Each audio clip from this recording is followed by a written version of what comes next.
Hindi na enough ngayon na masipag ka lang. Kailangan marunong ka ring mag-adapt. You know what changed my mindset? Realizing that one skill can literally change your whole life. Dati akala ko okay na basta hardworking. Pero habang tumatagal na-realize ko the people who grow faster are the ones willing to learn new things.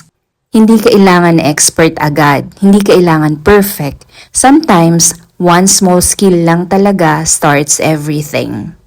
Learning how to edit videos, learning how to budget better, learning communication, learning online work, learning how to take care of your health.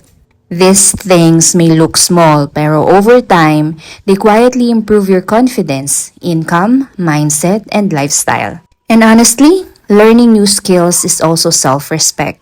Because every time you choose to improve yourself, you're telling yourself, my future deserves better opportunities.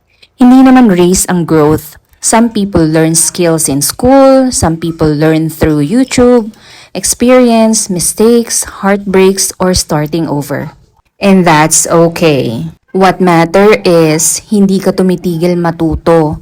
Kasi the world changes fast, and the more skills you have, the more choices you create for yourself.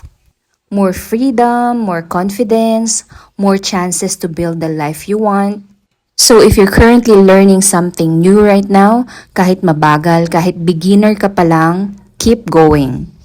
One day you'll thank yourself for not staying the same.